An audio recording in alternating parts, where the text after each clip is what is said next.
Our guest has spent more than 30 years helping people overcome chronic health challenges that have not responded to conventional medical care. Today, he's here to share why cells malfunction. Please welcome Dr. Anthony Salzarulo. Wow. Buongiorno. Buongiorno. Although we're in different time zones, you said that like a true Italiano.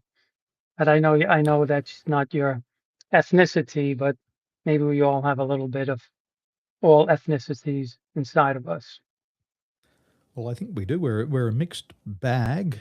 When I Mhm. when I look at my nose and I look at my ears, they're definitely not Australian, but that's the Russian descent. And then There I you look at the go. skin, my skin color in summertime, and I go brown like my grandmother, and she was English. And then I get Mm, a bit of that fighting Irish in me because my grandfather had Irish blood. And now my children, their mother is Taiwanese. So we've got a bit of Taiwanese. everything. Wow, that's a great gene pool there. And my wife has a little bit of Dutch in her.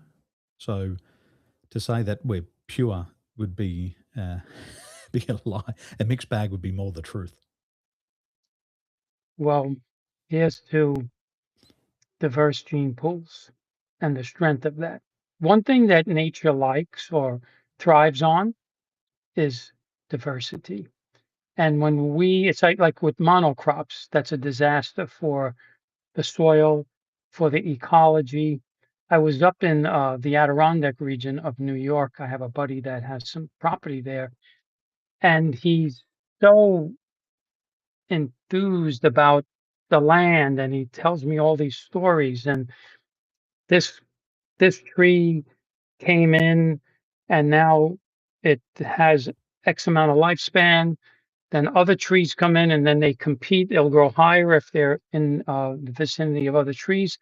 But what's most impressive is the biodiversity. There's so many different species and organisms, and that really lends itself to health in in our lives. If we eat with, I mean, for the microbiome, which we're going to speak about, that's one of the best things to keep in place is diversity of food supply because you have lots of short chain fatty acids and different phytonutrients and minerals and vitamins. Very important. You've got a very unique area of medicine that you practice. How does your area differ to traditional allopathic medicine? Wow, that's a really great um, question. You have about 10 hours that we could dive into all the different ways. We have Anyway, 11. so 11. So allopathic has its purpose. And there, I have a lot of colleagues and friends and even family members that are in allopathic medicine. One of the big challenges is that the whole structure of it, at least here in the States, and I know that's true in other areas, other countries as well, is it's based on a system where you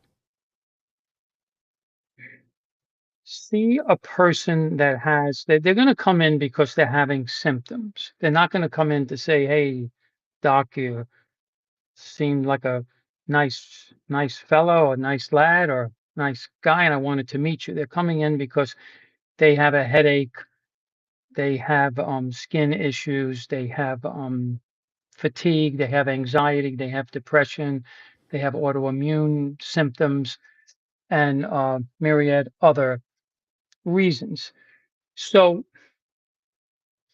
in holistic medicine, the most valuable thing you can do is really listen to someone because the symptoms are really important. And I learned that so much in homeopathy because the body's telling you something with the symptoms. It's, I don't know if you've ever heard of the story about the check engine light, right? So guy's driving down the highway and, with his friend, and then the check engine light goes on, and they say, "No problem, I have a great solution for that. That you won't see the check engine light, and we can just keep driving." And he says, "Well, what's that?" He says, "Well, I have a piece of black tape, and I'll put it right over that area where the check engine light." And he says, "This is brilliant. You solved the problem. No more check engine light." But there's a reason why that light went on, and that reason is not solved by putting black tape over the check engine light. So when you suppress symptoms and make them go away, which a lot of the studies in modern day conventional medicine are based on, that someone took a particular medication and their symptoms were reduced or obliterated, or at least for a while. But the truth of the matter is, there's a reason why that symptom is there.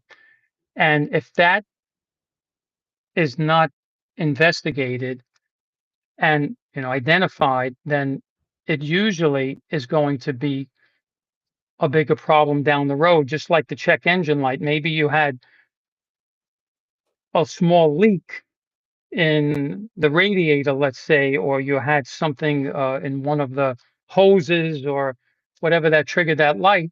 Now you keep driving, and now you got a really big problem on the hands, and maybe the engine seizes. So that is a really important distinction between the two areas of medicine, because most of the people that come to me have said, and I mean, I practice my practices in New York City, although I do a lot of work virtually as well. They'll say, "I've been to this doctor and that doctor and this doctor and this specialist and that specialist, and I've had this test and I've taken this medication and that medication, etc. And I feel like I'm getting worse. And I feel like none of this is really addressing the problem."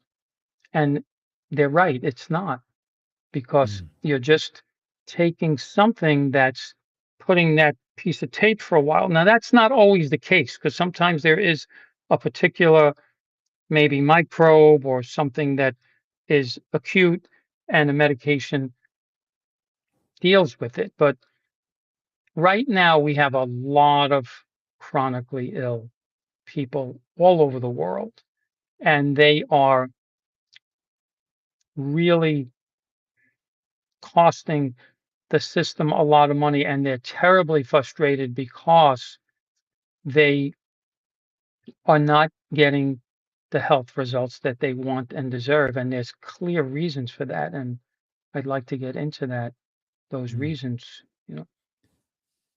In your region of the world, what's the culture when people seek out advice from a doctor? Are they going when they're healthy and they want to get better health? Or do they tend to go when they're sick and they're looking to get fixed or patched up? What's the culture? Almost always the former. There is a small amount of preventative medicine, but I don't know the exact statistics, but I would say that it's probably less than 1% that people will go to a doctor and say, "I'm feeling really good. I'm experiencing robust health, and I want to continue along that way." They go to doctors, and they go to emergency rooms, and they go to these clinics, and now they have all these uh, they say doc in the box, but these walk-in, they're not emergency rooms, they're walk-in clinics, because they're not feeling well and they want to feel better. And they usually walk out with a bag of, well, actually with a prescription, and then they go to the pharmacy and get drugs, medical drugs. So that's how it is. I don't know how it is where you are, but that's certainly how it is here in the States. Mm. Here in Taiwan, we have a blend of Eastern and Western medicine. And I'm probably in that 1% where I go to the doctor when I'm healthy. And the Good for intention you. is I've spent a lot of time, emotion, and money to get health. And now I want to maintain it. and That's potentially great. even get a little bit more. That's So my great. typical trip to the doctor is twice a month. And I was just there yesterday. So I went to the Twice a doctor. month? Wow, He came that's in and impressive. he sat me down. He asked about how my sleep was, asked about how my energy was, asked me how my back's been, checking my pulse on both left and right wrists, checking my tongue, and optimizing my medicine. And for me, Mm. I went through a period of poor health. And then I think when you're sick, you realize that you should put a lot more effort into this. So I just made that decision to go twice a month. And every 2 weeks, I get new Chinese herbal medicine. And it's to maintain, but also to improve. So for me, I like to be in that 1%, but I would still think 80% of the people would be reactive, going when something's wrong. Well, for clarification, you're talking about Chinese medicine. Now, that doesn't fall under the category of conventional medicine because that, at least here in the States, that would fall more under alternative medicine or even holistic medicine. So, in that type of a setting, people would go in and say, I'm feeling pretty good and I want to continue to feel good. And, or even go to a chiropractor and they say, I want my adjustment. They get an adjustment maybe once a month or every couple of weeks or every few months. Um, yeah. So that's a little different. Yeah. Conventional, I'm talking about like medical doctors. Um, yeah. So that's the Here, here 1%. in Taiwan, we're blessed that we have the option of both, but Mm, we're also very blessed that it's affordable. So mm. people will probably laugh in shock. When I go to see my Chinese doctor, I get the appointment and I get the medicine for 2 weeks, and it's 300 Taiwanese dollars, which in American dollars is probably around about $10 Wow. That's for the that's medicine. that's really brilliant. That's So great. the incentive is for me is I feel guilty if I don't go because it's so affordable. I can't use money as an excuse because the whole process, it's just $10. And that's where we're Good. blessed. But not every place in the world has access to the healthcare like we do. Absolutely. So we're lucky. You were mentioning that a significant portion of the world's population has a chronic illness. What is it? How do we define that? Well, per definition, it's an illness that continues month after month, year after year, and then worsens. I'll give you a few of the top ones: diabetes, heart disease, autoimmunity. The key to some of the big ones are rheumatoid arthritis, lupus, multiple sclerosis, mm, Crohn's disease, ulcerative colitis. There's more and more of those that are showing up, and it's younger and younger. It's really gone up exponentially over the past few decades, and there's reasons for that.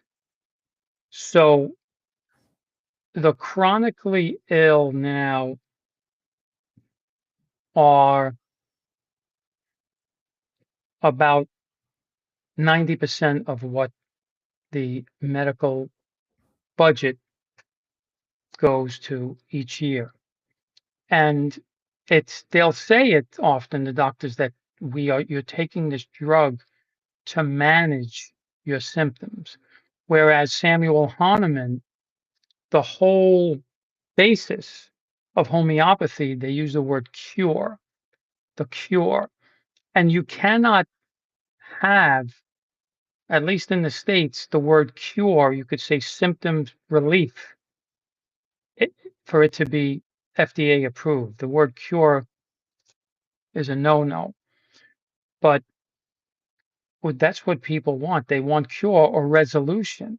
And to have resolution of your health issues, you have to address what's driving it. And in today's world, there's a lot of things that drive it that weren't so much of an issue decades ago, certainly centuries ago. One Mm, of them is the toxicity that burdens the whole planet now. mm. You were mentioning these autoimmune disorders, and they're happening to people who are younger and younger. I have heard ulcerative colitis over and over and again, people suffering from this condition. And I Hmm. was shocked that a lot of these people were in their early 20s. Yeah. What is ulcerative colitis? What's the root cause of the problem? Well, ulcerative colitis does often show up at that age, sometimes a little bit later or even earlier. So let's get into autoimmunity for a moment here. So, what autoimmunity is at the heart of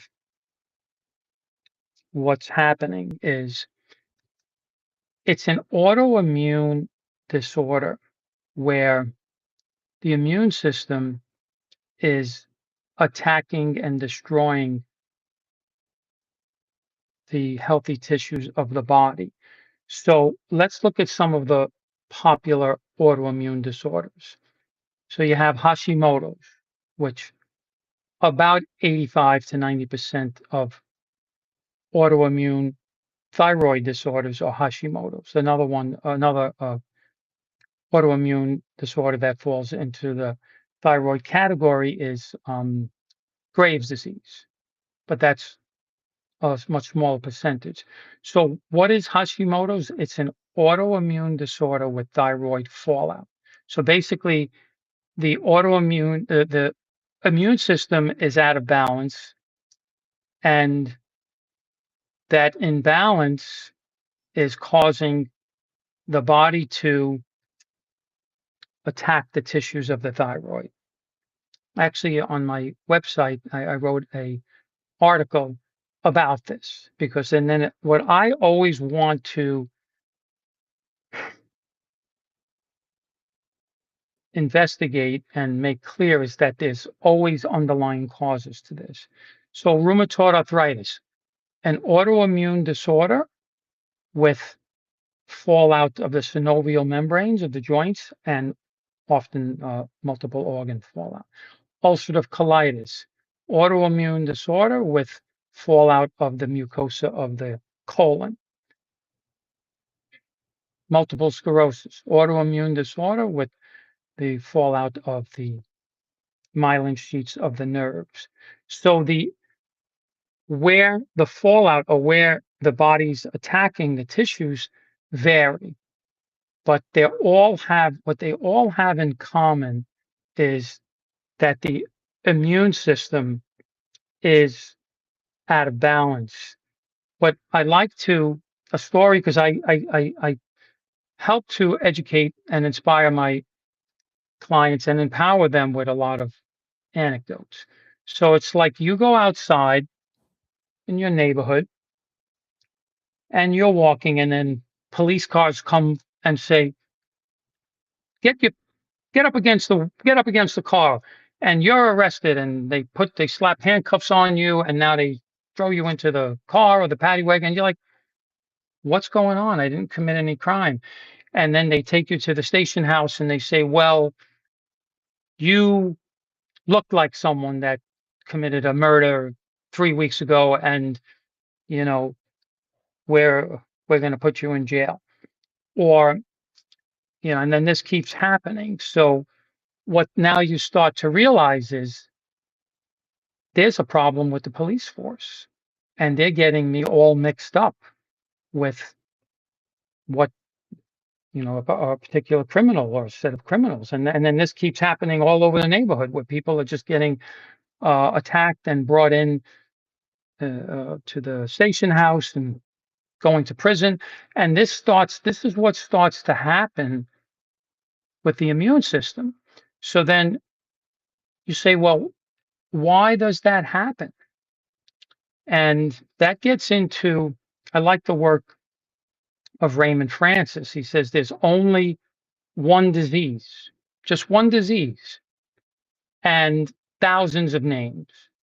So you say one disease, how could there be? There's so many different diseases. If you look in the ICD-10 book, there's all these different diseases and disease categories.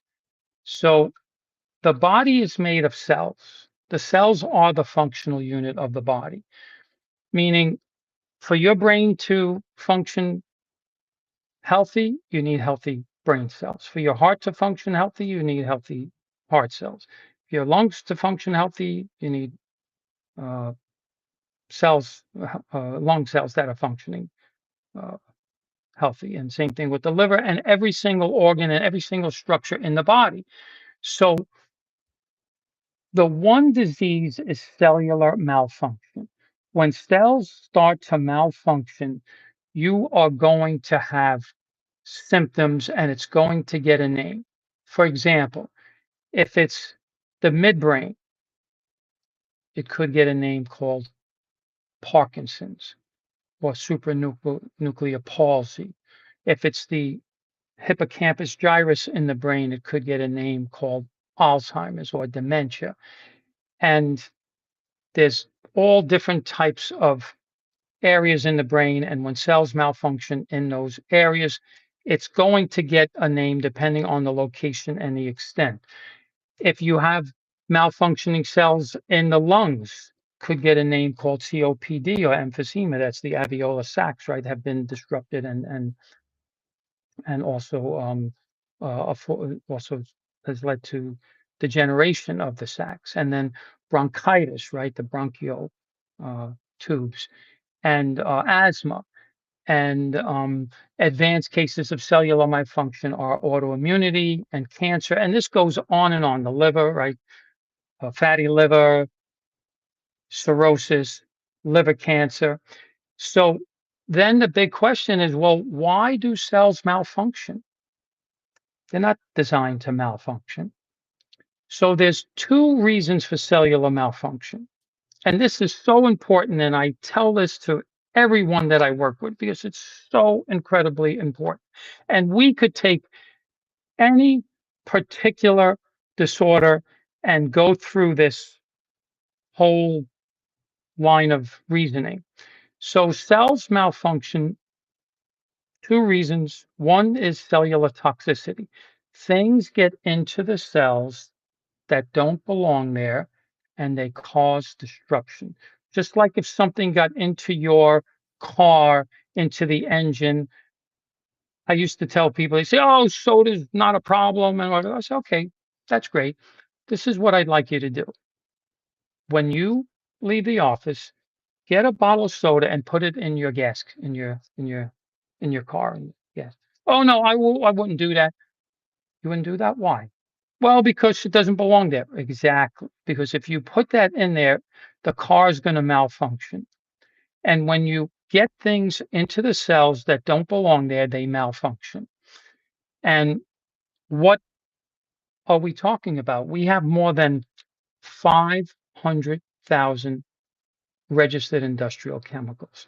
Now, not all of them are used on a regular basis, but it's estimated that about 40 to 50,000 are used worldwide. And here's the thing. Less than 1% have been tested thoroughly for their long-term effects on human health. And one of the most devastating chemicals that came on the scene in the 1970s and then its use has gone up exponentially is glyphosate. Glyphosate is the number one herbicide that's used.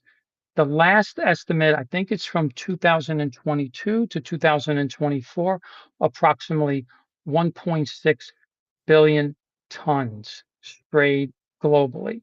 That gets in the soil. It has a very disruptive effect on the soil, the microbiome, because the microbiome, which we'll talk about in a moment, is so important for our health. It shuts down cells in our body. It's inflammatory. It has a disruptive effect on the barriers of the body, because we have the blood-brain barrier, the gut barrier. It's like a filter. Things are supposed to get through and things are not supposed to get through. That's the genesis of autoimmunity right there, because things get through the barriers that don't belong there. They confuse the immune system. It's like if you're home with your family and the doors are locked, and then all of a sudden the doors open and these strange people start walking in your house, and you're like, and they look like they're going to hurt you and maybe hurt your family. You'd be like, whoa, let me defend myself. Mm. Here in the States, I mean, so many people have guns. They get a gun or call the police. So this is what starts to happen. So you have these chemicals.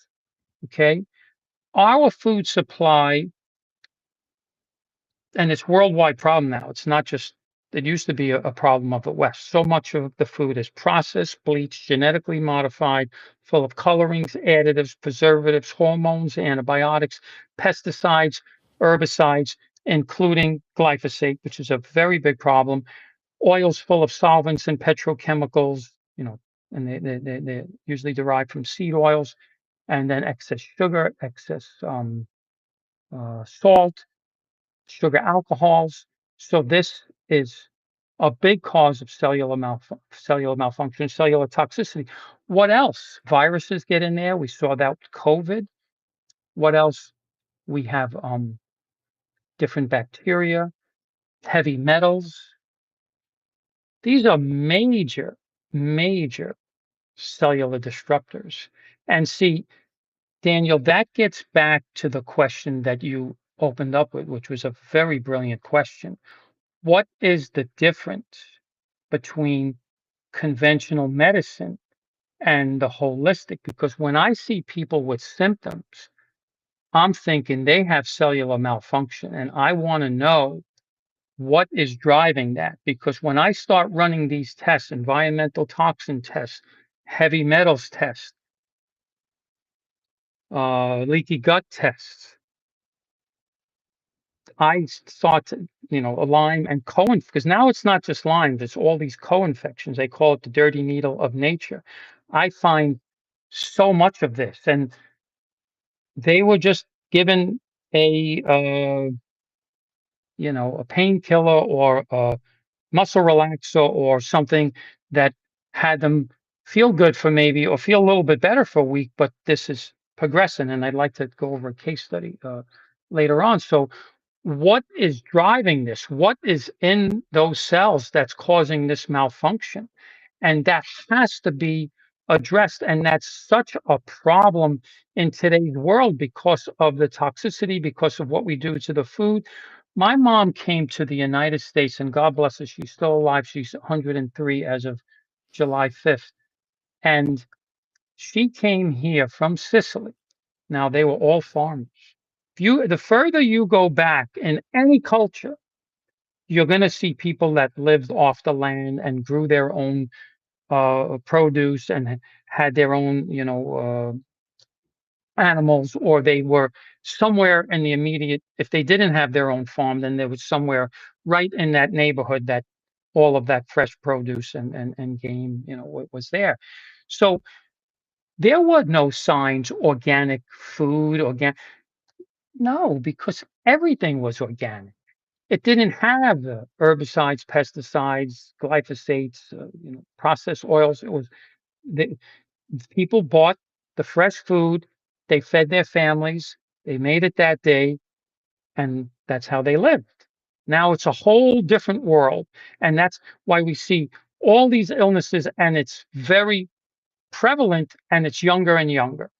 I went to school because I was born in 1959, and I went to school. I don't remember all these kids with all these allergies and all this spectrum disorders and on all this medication. I see kids now, because I treat a lot of children in my practice. I see kids 4, 5, 6 years old. They're already on 4 or 5 medications at that age for ADHD, for asthma, for um, all types of behavioral disorders and chronic illnesses, because they are suffering from cellular malfunction. So the other cause of cellular malfunction is cellular deficiency. The cells are not getting what they need. What do they need? It's like the old saying, if the vegetables of the garden are not growing right, don't blame the vegetables, because that's not going to get you anywhere. The vegetables are expressing the state of the garden.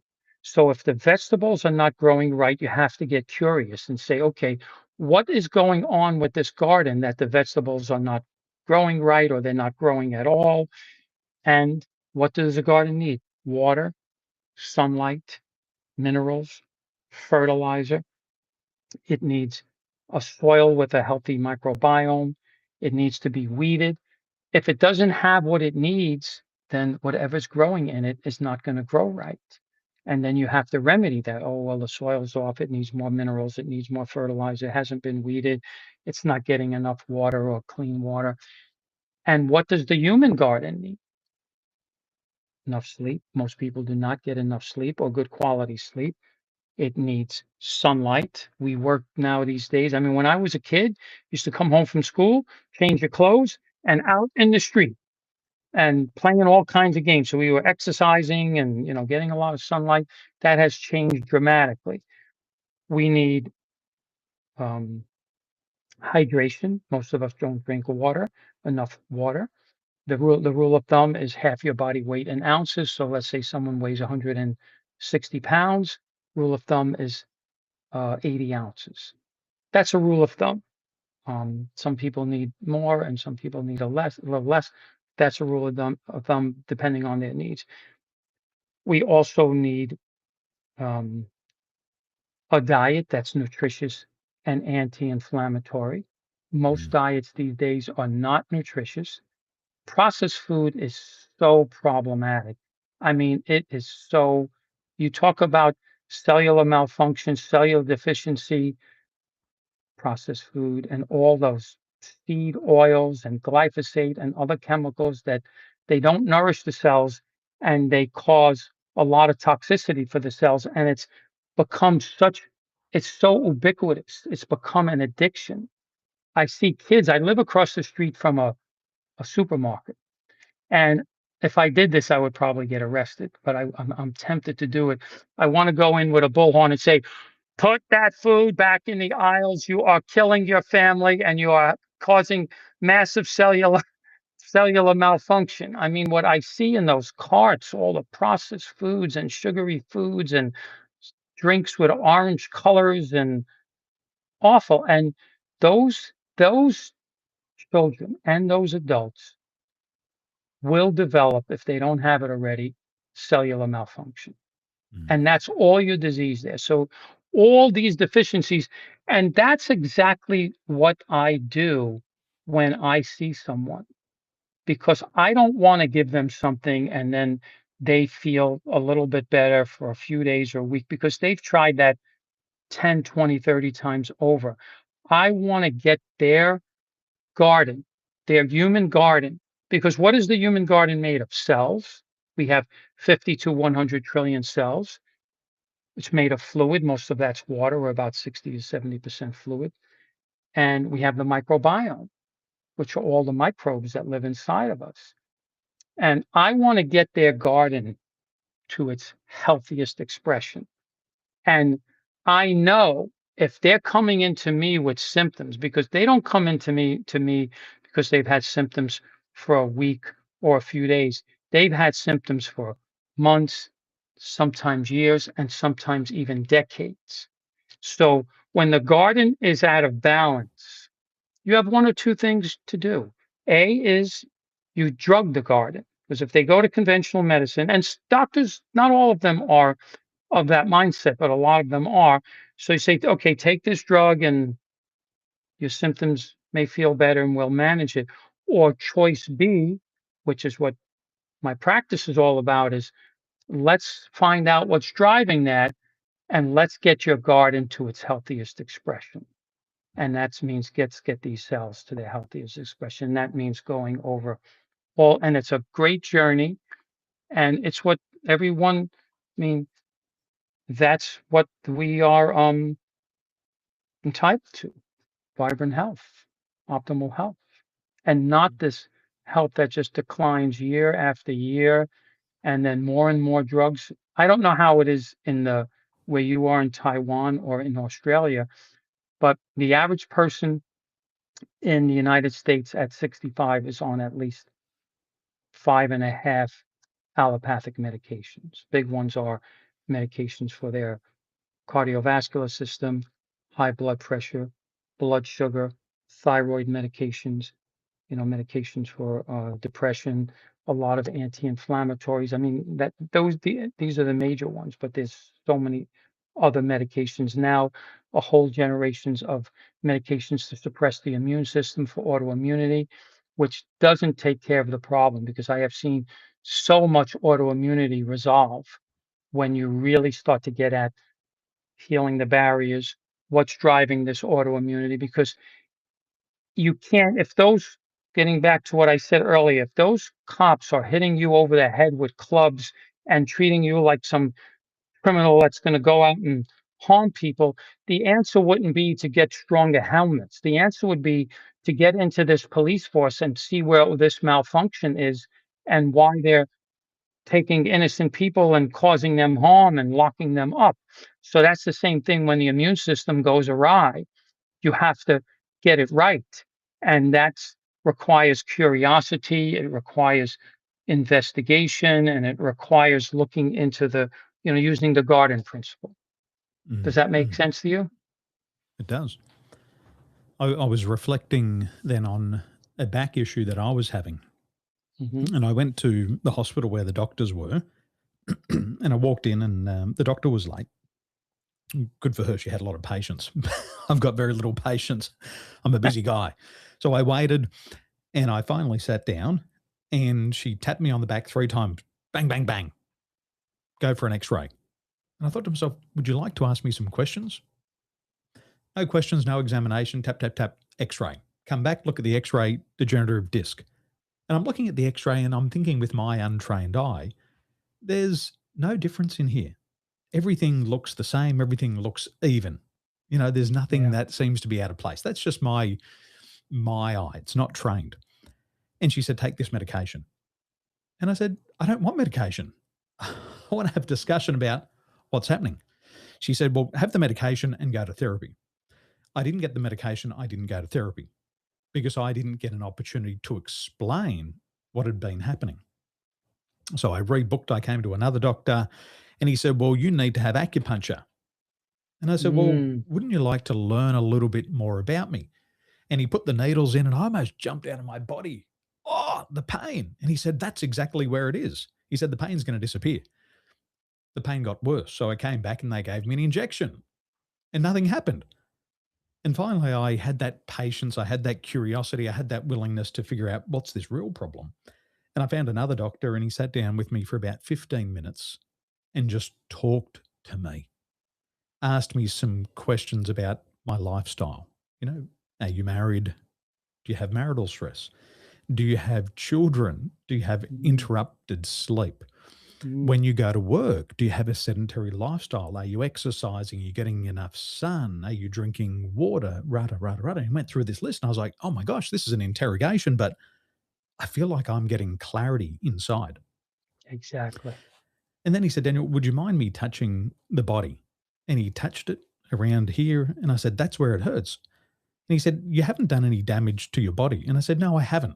If I would have hurt myself, I would have known. I said, it's something else. He said, you're chronically dehydrated. Wow, look at that. He said, this is not a structural problem. It's not a mechanical issue. You are not having enough water. He said, it's 35 degrees every day here in Taiwan. You're inside in the air conditioning 18 hours of the day. So that's 35 degrees centigrade, right? Centigrade. Because we go with Fahrenheit here. 35 would be freezing or very cold here. And it's hot. And you forget that you're dehydrated. And he said, go and have a Pocari Sweat, like an electrolyte drink. And he said, you're going to feel fantastic immediately. And he said, just start to up your water intake. And so I did that. And then I found something from a gentleman named Dr. Huberman about creatine.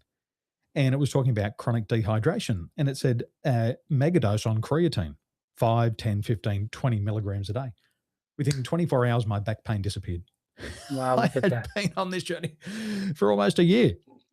And it was chronic dehydration. And coming back to your garden analogy, there was good things going into my body, but I was starved of sunlight and I was starved of water. And once I fixed that, the problem disappeared. It was like I could feel the moisture go into the fascias, into the muscles, just went, and the problem disappeared. But that's a very inspiring story, and I'm glad you came across a doctor that listened to you and was had a curiosity to explore what's driving all of this. You're lucky that it was something basically simple. I, I tell my clients all the time the what I call the basic treatment or the structural practices, the sleep, the water, the sunlight, the exercise, the diet, and then, of course, stress reduction, stress management practices, and detoxification practices. Those are anytime, if you look at my website, anytime I send an email, I have that short video on it because that, when you pay attention to that, you're going to be able to alleviate so many conditions or at least move the garden. And when I say the garden, I mean the garden of the body, move it in the right direction. Because when you speak to people, you can find out within minutes where they're lacking in those areas. And hydration is so important. And then things like going to bed around the same time, waking up around the same time, sleeping in a dark room. I mean, these kids, because they have such anxiety.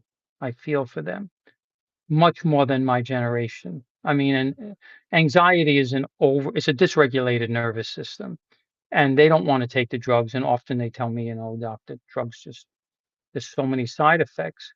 But I ask them, what time you go to bed? Well, sometimes 2 in the morning, and I tell them, look, no shame, no blame. I That's the motto of my practice. Do you swipe at night? Yeah, I do. I swipe sometimes 2, 3 hours. TikTok, Instagram, uh, Twitter. And I said, so now your nervous system is overstimulated and it's in what we call sympathetic dominance, and you're trying to get to sleep. And I say, do you hit the snooze button in the morning? Oh yeah, at least 5 or 10 times. So there's all kinds of studies on how disruptive that snooze button is. So because the body's waking up and then it's going back to sleep and then it's waking up and it's very disruptive. So, you start getting into these types of things, and then I give them exercises and different things to help them regulate the nervous system.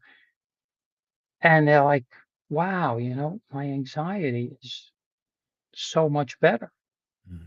And then, of course, the food and you always have to start where people are and then work work it in. It's like if you've bought a home and the garden's way out of whack and you want to grow an organic garden that's got weeds and the soil's all messed up, well then just, start to bring it to life. Get some fertilizer in there, get some minerals, start to turn the soil over and then because nature has tremendous regenerative capacities. And one of the biggest problems that we have as a society now is our disconnect from nature. I spent some time in the Amazon jungle and talk about biodiversity. Brilliant. And some of these indigenous people who haven't been disconnected from nature, vibrantly healthy in their, you know, way up there in life, what we would call a geriatric that's walking with a cane or a walker, a lot of them, or in homes, which is very sad, but a lot of them wind up there because there's such massive amount of cellular malfunction. And of course, the brain, the brain is one of the biggest dumping grounds of toxins because it has a lot of fat and a lot of the toxins pass through the blood-brain barrier. I had a woman come to me. It's a perfect example. She was told she had early Alzheimer's and that she's probably going to need to be institutionalized. Ready for this? She flew in from California.